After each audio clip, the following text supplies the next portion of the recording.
किसी ज़माने में एक गैर मुस्लिम ने इस्लाम कबूल किया तो उसे पूछा गया कि इस्लाम की किस कदर ने तुझे मुतासर किया।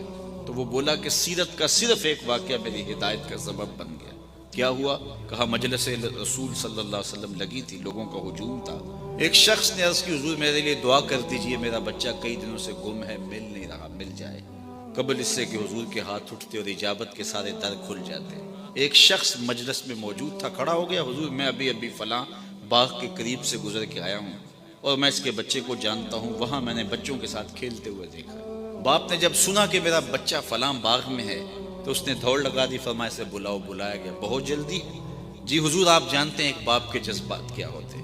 कहा अच्छी तरह आगाह हूँ, लेकिन तुम्हें बुलाया है तो बुलाने का भी एक मकसद था। जी हुजूर इरशाद फरमाइए। फरमाया जब बाग जाओ बच्चों के साथ अपने बच्चे को खेलता हुआ देख लो तो बेटा बेटा कह के आवाज़ें ना देने लग जाना, जो नाम रखा है उस नाम से पुकार। उसकी हुजूर मेरा बेटा है, अगर मैं बेटा कह के पुकारूंगा तो हरज भी क्या है। फरमाया तुम कई दिनों से बिछड़े हो, तुम्हारे लहजे में बला का रस होगा और तुम नहीं जानते, हो सकता है खेलने वालों में कोई यतीम भी खेल रहा हो।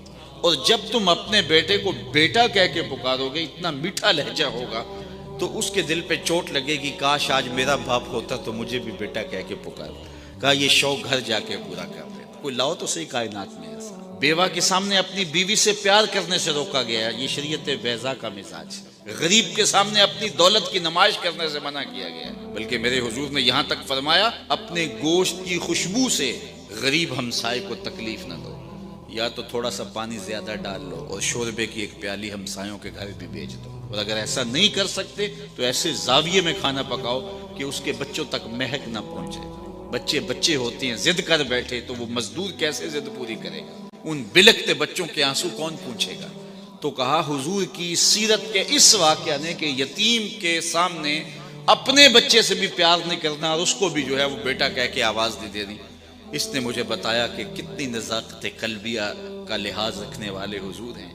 रब भी कुरान में कहता है अजीजुन अलैहि मा अनित्तुम, तुम्हारा मुशक्कत में पड़ना नबी पे गरां गुजरता है। ए उम्मती तेरे पाँव में कांटा चुभे तो तकलीफ मुझे होती।